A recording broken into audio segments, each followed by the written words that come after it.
और अब बात करेंगे ईरान और इजराइल की। दोनों देशों के बीच में संघर्ष लगातार चल रहा है, लेकिन दूसरी तरफ इजरायली मीडिया ने जो बड़ा दावा किया है उसके बाद कयास लगने शुरू हो गए हैं कि क्या आने वाले वक्त में दोनों देशों के बीच चल रहा यह संघर्ष खत्म हो सकता है। वो इसलिए भी क्योंकि खामेनी की तरफ से अब ये भांप लिया गया है कि इजराइल से पंगा लिया है तो उसको लेकर के अभी ईरान की मुश्किलें बढ़ सकती है।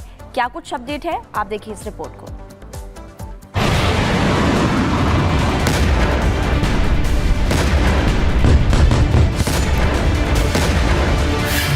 इजरायली मीडिया का बड़ा दावा।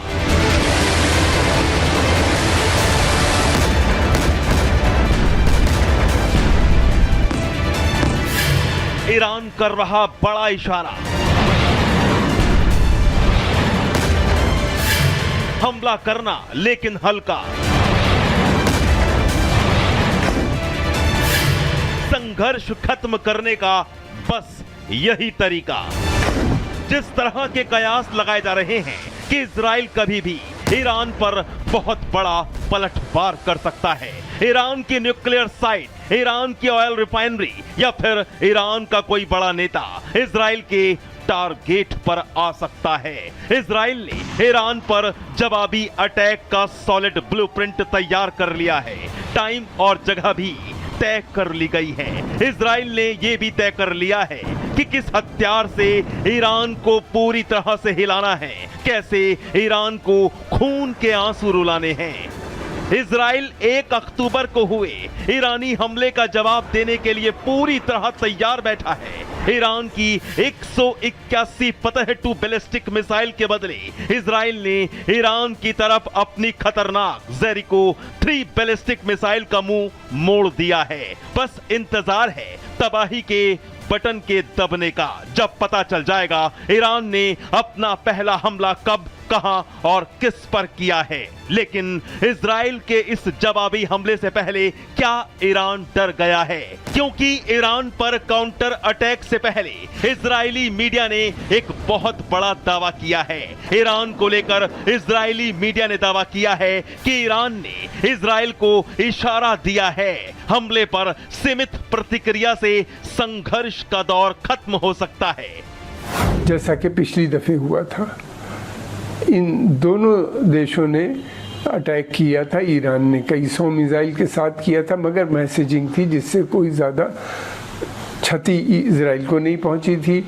और फिर उसके बाद इजराइल ने भी जो अटैक किया था ईरान के ऊपर, वो भी बहुत मामूली सा नुकसान हुआ था। उसी प्रकार का लोग चाहते हैं कि इस दफ़े भी ऐसा ही हो।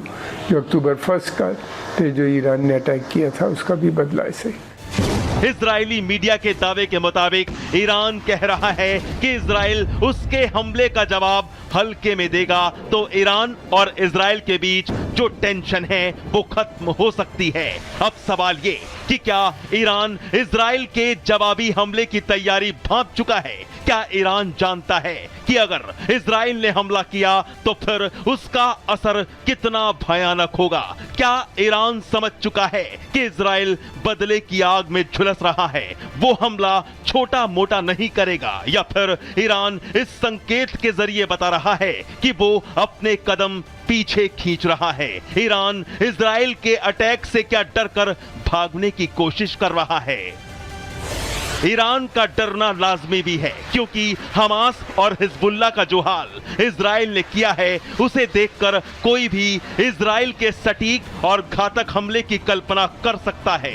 इजराइल ने ईरान की धरती पर ही हमास के चीफ इस्माइल हानिये को हवाई हमले से सटीक टारगेट कर मौत के घाट उतार दिया था। ईरान को कानो कान भनक तक नहीं लगी थी। हमास की रीढ़ इजराइल तोड़ चुका है। लेबनान के अंदर भी हिजबुल्लाह के चीफ हसन सैयद नसरल्लाह और उसके भाई हाशिम सफेद्दीन की कब्र खोद दी गई है। कितने ही हिजबुल्लाह के लड़ाके निपटा दिए गए हैं। इजरायली मीडिया का दावा अगर सच है तो फिर सवाल यह है कि क्या ईरान इजराइल से हमदर्दी की उम्मीद लगा रहा है? क्या ईरान चाहता है कि इजराइल उस पर हमला ना करे, ईरान को बख्श दे? लेकिन यहां सब कुछ इजराइल के मूड पर टिका है।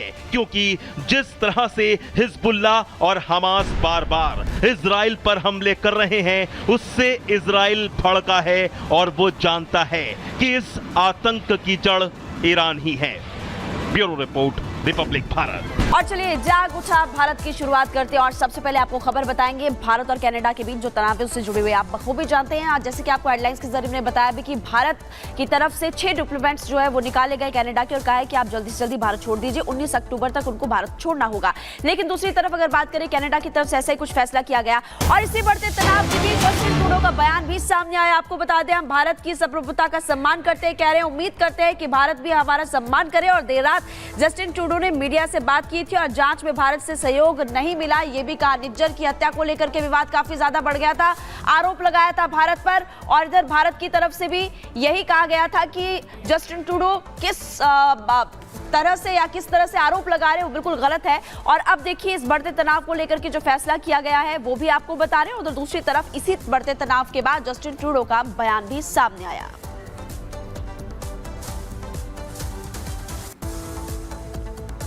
कनाडा और भारत के बीच में तल्खी बढ़ते जा रही है और इस तल्खी को कम करने की बजाय जस्टिन ट्रूडो इसे अपने बयान से और ज्यादा बढ़ा रहे हैं।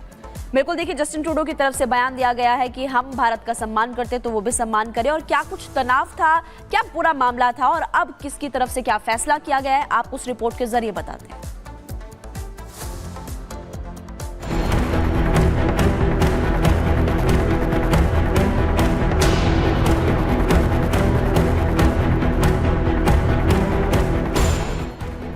कनाडा और भारत के बीच फिर बढ़ी तकरार, कनाडा के झूठ पर भारत का करारा पलटवार। सोमवार को कनाडा पुलिस की एक प्रेस कॉन्फ्रेंस हुई और उस प्रेस कॉन्फ्रेंस में भारत विरोधी जो जहर उगला गया उसने दोनों देशों के रिश्तों में एक बार फिर दूरियां पैदा कर दी हैं।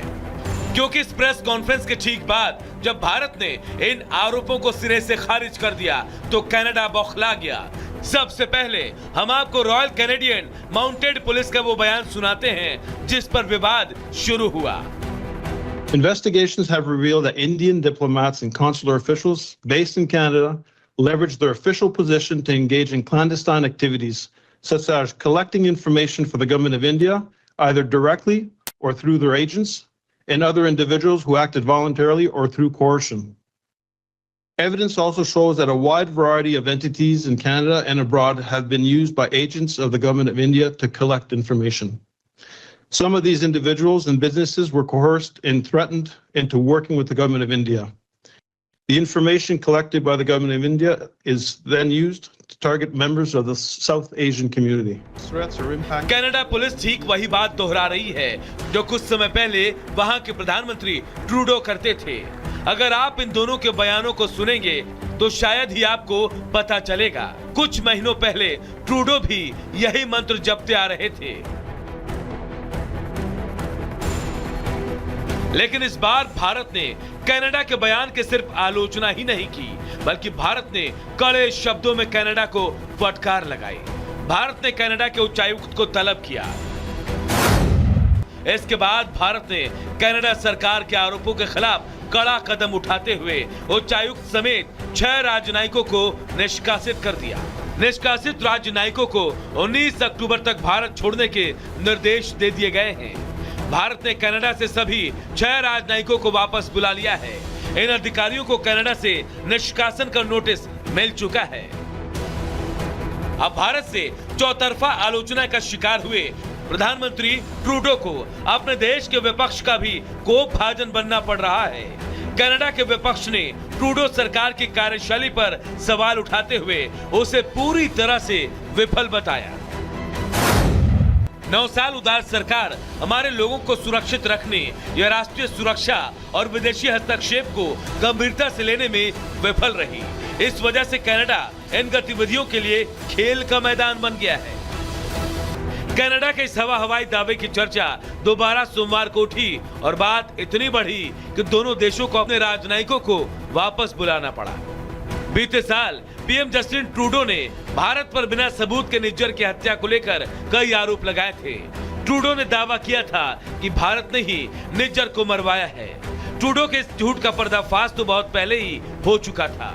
जब भारत के लगातार सबूत मांगने पर भी कनाडा ने कोई सबूत पेश नहीं किया और अमेरिका का साथ मिलने के बाद तो उसके झूठ का गुब्बारा और फूल गया था।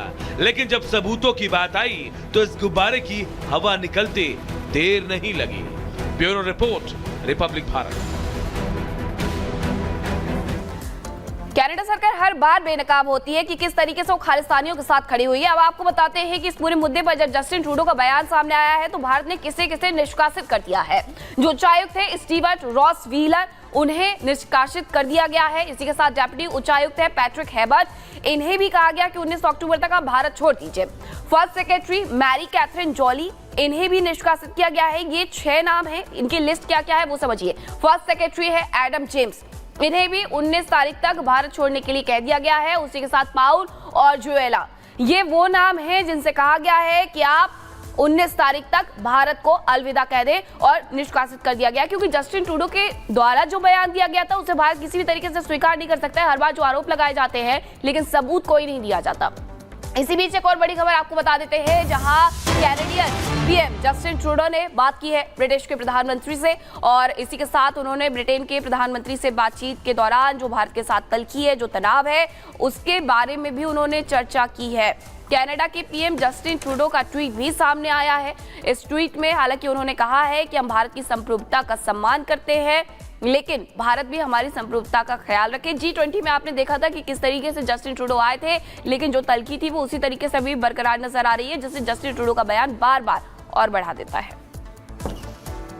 देखिए, कनाडा और भारत के बीच जो तनाव काफी ज्यादा बढ़ रहा है, उसके पीछे कारण क्या है? सबसे बड़ा सवाल हम आपको बताते हैं। उसके पीछे कारण है वोट बैंक। वोट बैंक की राजनीति के लिए ट्रूडो ये सब कर रहे हैं, लेकिन सबसे बड़ी बात तो ये है कि उनका 1 साल भी अभी राजनीति में टिक पाना ठीक नहीं है, क्योंकि आप बखूबी जानते हैं कि वहां पर हालात क्या बने हुए हैं। अगले साल चुनाव होने, लेकिन अभी से हम देख रहे हैं कि ट्रूडो क्या हरकतें कर रहे हैं, क्या बयान देते हैं। इसी से जुड़ी हुई आप इस रिपोर्ट को देखिए।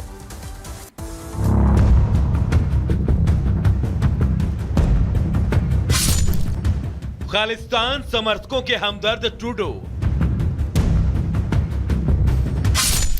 वोट बैंक के लिए भारत से दुश्मनी, खालिस्तान जरूरी इसलिए भारत से दूरी। भारत के साथ ट्रूडो की बढ़ती दूरी कोई नई बात नहीं है, लेकिन भारत से दूरी बढ़ाकर ट्रूडो किसके नजदीक होते जा रहे हैं, यह पूरी दुनिया देख चुकी है। ट्रूडो न सिर्फ खालिस्तानी समर्थकों का साथ दे रहे हैं, बल्कि उनकी आड़ में अपना राजनीतिक बचाव भी कर रहे हैं। भारत विरोधी खालिस्तानी समर्थकों के खात्मे से वो कितने दुखी हैं, ये उनकी स्पेशल पुलिस के बयान से भी पता चलता है। So yes, I mean, it is targeting the South Asian community, but what we've seen is there's specific targeting